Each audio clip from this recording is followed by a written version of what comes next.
Welcome to another episode of Radio Free North America. I'm your host, J.D. Welton. Today, I want to talk about delusion. Over the course of the last several weeks, the recurring opinion of those on the right is that I am delusional, at least whenever I open my mouth to try to contradict some Trump falsehood. By asking what their opinion of Trump is in bypassing the Constitution, restricting free speech by restricting reporters' access to ask him questions, as well as withholding federal funds to Columbia University because they don't shut down protests. I'm delusional. By asking by what authority Trump has the right to detain a legal resident of the U.S. I'm delusional. By questioning how only Donald Trump and Pam Bondi, Trump's attorney general, are able to interpret the law, thereby bypassing the judiciary, I'm delusional. By questioning Trump's firing of 18 inspectors general across 18 different agencies, blatantly against the law because it was written by Congress to prevent Trump from doing just that, I'm delusional. By asking what effect transgender rights has on an individual MAGA supporter, I'm delusional. By claiming Trump might not be the altruistic savior of the United States in any way, I'm delusional.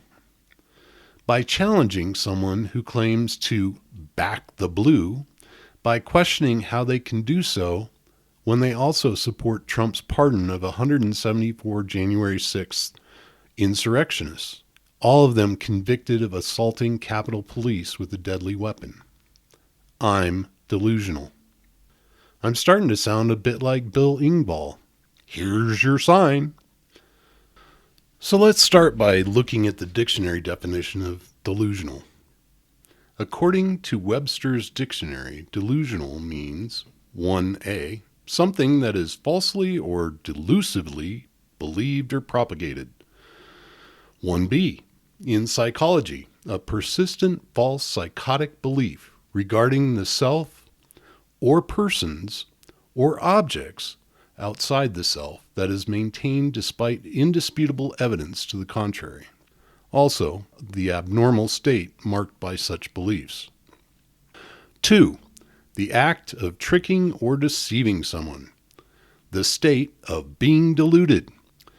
Now, each of my previous questions and or criticisms are based on facts collected from various sources, including Trump himself.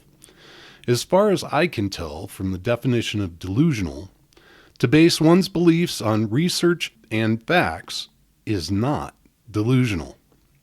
There is a reason that I'm focusing on the word delusional. If you look at the opposite faction, the Trumpers, the MAGAs, the right-wingers, and maybe even a smattering of QAnons, I'm wondering if delusional might not fit their description better. Let's examine the facts. Donald Trump has known connections to the Russian mafia. In 1984, David Bogatin, a known Russian mobster, bought 5 condos in Trump Tower for $6 million. These condos were later seized by the federal government as mechanisms to launder money. In 2001, Trump sold 65 units in Trump's newly opened Trump World Tower to Russians of sketchy background, likely mobsters. In 2002, after racking up $4 billion in debt from his disastrous ventures in Atlantic City, he actually bankrupted a casino. The Bayrock Group came to his rescue, offering him enormous fees, between 18 and 25%, to use his name on their developments. One of Bayrock's principals was a career criminal named Felix Sater, with ties to Russian and American organized crime groups. The company was a bridge between murky European funding and Trump projects in the U.S. Quote, Sater began using his existing network, largely in Russia, to establish a network of contacts, including intelligence officers, military operatives, and personnel at military research facilities in various countries, the report states. Sater explained that he was in constant contact with mostly GRU, Russian Main Intelligence Directorate guys.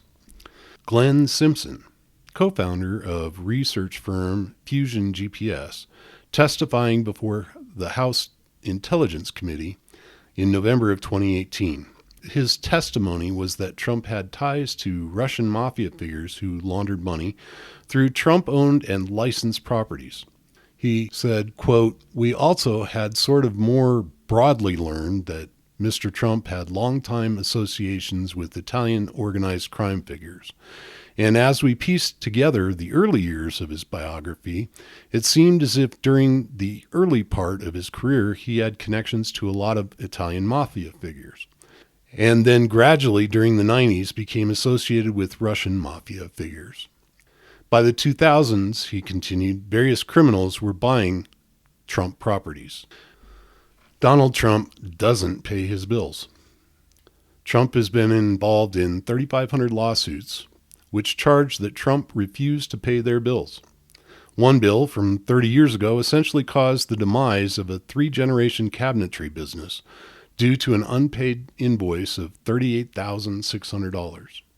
The money was never paid for their services. In 2017, Free State Electric filed a mechanics lien along with a complaint that they were not paid more than $2 million for work done on the old post office to transform it into Trump Hotel. And there is a May 2024 NBC News article saying that Trump has more than $750,000 in unpaid bills just for law enforcement reimbursements during his campaign visits. Trump is a convicted felon. Donald Trump was convicted, never sentenced, on 34 counts for falsifying business records to cover up payments to Stormy Daniels. Donald Trump is a philanderer, a misogynist, a sexual predator, and more likely than not, a pedophile. He used his celebrity and wealth to maneuver women into having sex with him. Trump was found liable for sexual abuse and defamation against E. Jean Carroll. There are various other claims and charges against Trump, not the least of which was a now retracted claim of rape by Ivana Trump during their marriage, as well as an accusation in a court filing by Jill Harth, a Trump business associate, who accused Trump of attempted rape in January 1993, where she states, quote, "Trump forcefully removed her from public areas of Mar-a-Lago in Florida and forced her into a bedroom belonging to the defendant's daughter, Ivanka, wherein Trump forcibly kissed, fondled, and restrained her from leaving, against her will and despite her protests." In another currently ongoing lawsuit, Trump is accused of raping a 13-year-old girl.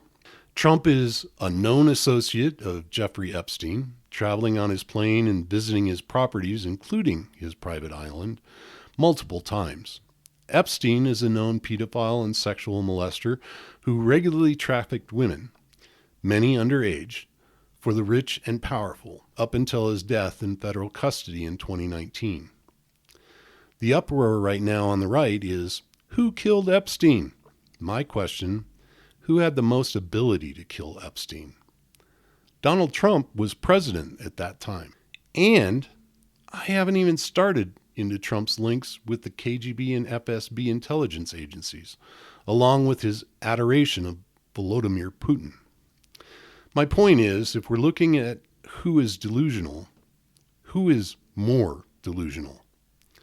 There's me pointing out fallacies in their beliefs about Trump's actions or words, or them who continue to believe every word that comes out of Trump's mouth.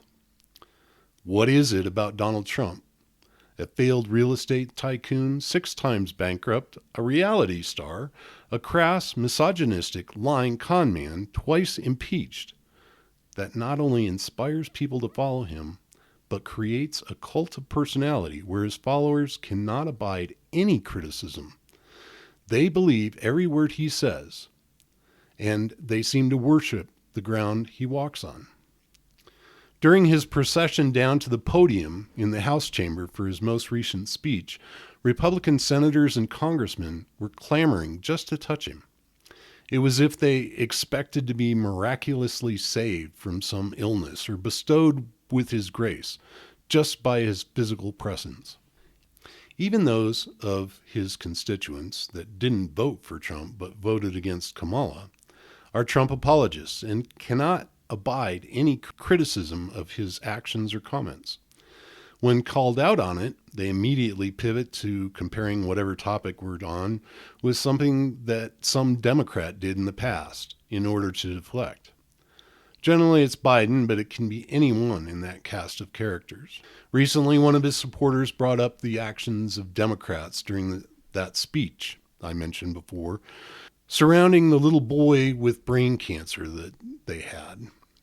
While I feel that Democrats acted immaturely with their signs and their refusal to honor a young boy that survived cancer, it is also obvious that the poor boy was purely stage decoration, as Trump continues to fight to purge the very insurance programs that likely saved the boy's life. You can present a well-reasoned and well-researched argument, and Trump supporters immediately dismiss it as fake news or a product of TDS. TDS, or Trump Derangement Syndrome, is the latest ploy to minimize anyone who has any concerns about the Trump administration. Trump followers are constantly coming up with new ways to minimize anyone who disagrees with them. Well, in the past, I've admitted to having TDS. I do think that Trump is an existential threat to our republic. I no longer think I'm deranged for my fears. I, as a meme recently said, paid attention in history class. And that meme sparks a memory of the following poem by Pastor Martin Niemöller. First they came for the communists, and I did not speak out, because I was not a communist. Then they came for the socialists, and I did not speak out, because I was not a socialist. Then they came for the trade unionists, and I did not speak out, because I was not a trade unionist. Then they came for the Jews, and I did not speak out, because I was not a Jew. Then they came for me, and there was no one left to speak out for me. So how then can such a bombastic populace gain such a dedicated following? How can so many people buy his bullshit? That's something that everyone is trying to figure out. So let's think about this. What is the basis of the majority of Trump's followers? Trump did well with white, non-college educated voters, winning 56% of the vote. Trump did better with older white age groups. Trump did well with voters in households making less than $30,000 a year. The majority of Trump voters believe that American values and prosperity are under threat. Many of these same people feel disaffected in today's society. Many of these people are afraid that their America is a thing of the past. And many of these people are scared that whites will be a minority in the country by 2040. I came upon a treatise written by Dan P. McAdams in New Lines magazine that does a great job of defining who Trump is and why he is so successful politically. The article is entitled, "The Mass Psychology of Trumpism." In the article, the author references a scholarly paper titled "The Personality and Career of Satan." It's by Henry A. Murray. It examines how over the last 2,000 years, Western theologians have depicted Satan. Here's a paragraph summarizing Murray's description of Satan. Situated in the middle ground between God and human beings, Satan is a liminal figure. He's like a person, but not quite a person. For one, he is gifted with superhuman powers of the sort, Murray writes, that children have always imagined they might possess in the furthest reaches of their wish-fulfilling fantasies. But he does not possess certain qualities that adults especially value and recognize as part of the human condition. He lacks wisdom, for example, and love. He's not troubled by a complex inner life, by the doubts, ambivalences, and moral quandaries that routinely run through the consciousness of mature humans.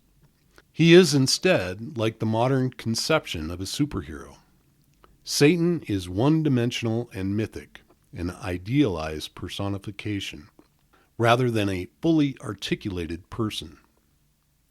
Trump sees himself in much that same way. He insists he is a force for good and perceives himself as different from the rest of humanity.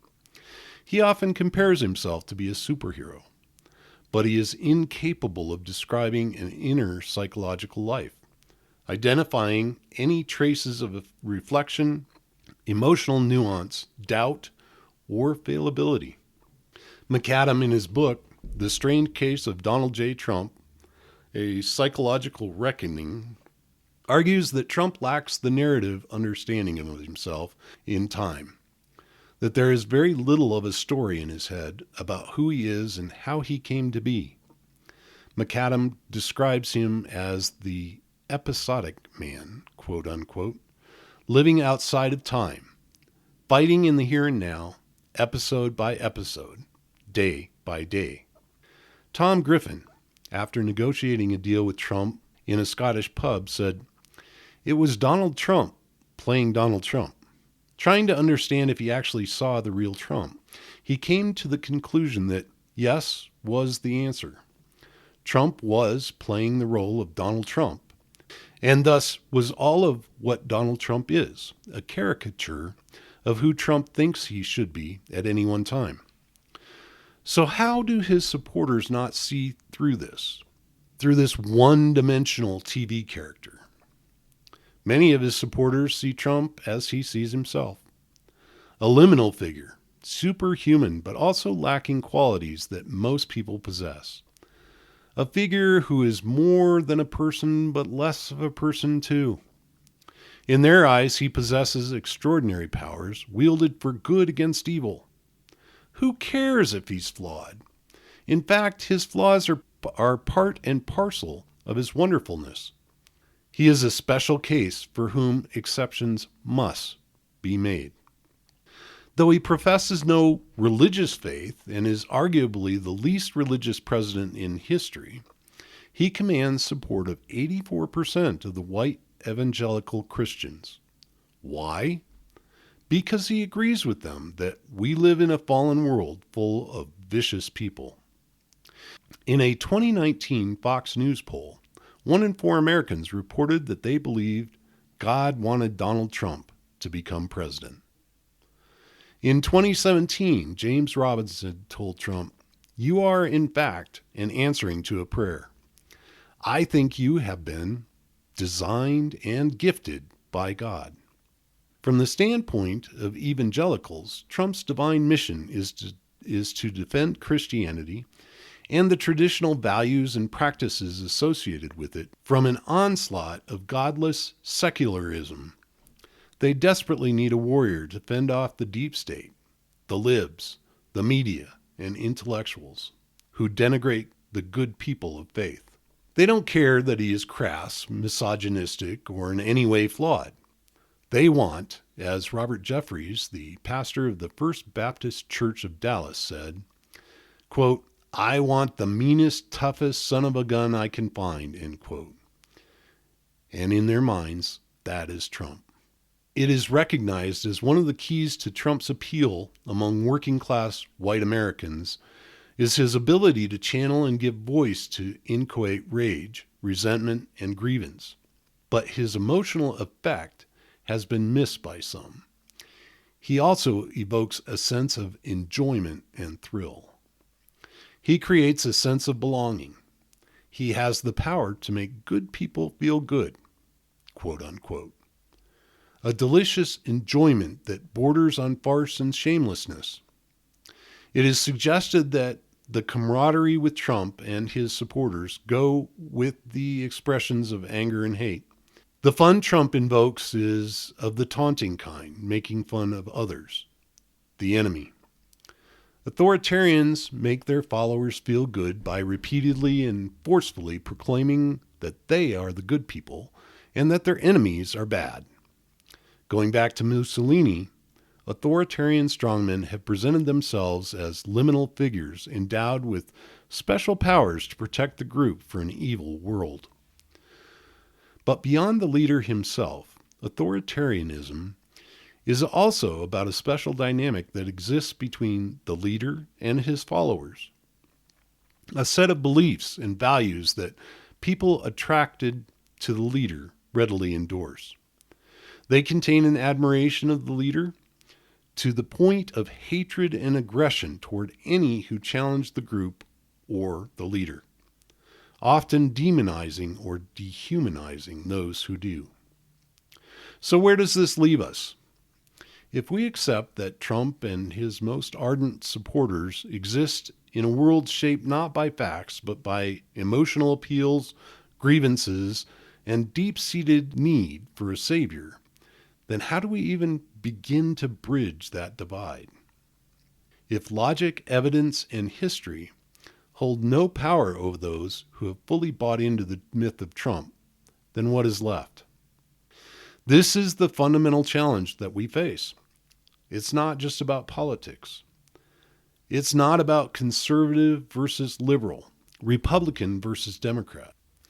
It's about a battle between reality and delusion, between democracy and authoritarianism, between those who believe in the rule of law and those who worship a man who believes he is above it. So the next time someone calls me delusional for questioning Trump, I'll wear it as a badge of honor. Because if believing facts, the Constitution, and the principles of democracy make me delusional, then I'll take it over blind devotion any day. Before we wrap up the podcast, I want to take a moment to address development. As of last Friday evening, March 14th, 2025, the Trump administration effectively silenced the Voice of America, or the VOA. This decision targeted the United States Agency for Global Media and affected not only the VOA, but also Radio Free Europe, Radio Free Asia, and Radio and Television Marti, which provide TV and radio broadcasts into communist Cuba. VOA, established in 1942 to counter Nazi propaganda, and its sister agencies have been labeled as radical propaganda by the White House. According to the agency, these broadcasts and their affiliated networks reach 420 million people across more than 100 countries every week, often in some of the world's most restrictive media environments. As a result of this decision, 1,300 employees were placed on administrative leave, bringing VOA broadcasts to a halt for the first time in 83 years. The move was celebrated by Russian state TV, while Chinese nationalists called it truly gratifying. For years, the Chinese government and its propaganda apparatus have fiercely criticized VOA and RFA for their reporting on China. Now the Trump administration has effectively solved that problem for them. Thank you for listening to Radio Free North America. If you found this episode valuable, please subscribe, share, and stay tuned for more discussions on protecting our democracy. I'm J.D. Welton. Stay informed, stay engaged, and as always, stay free.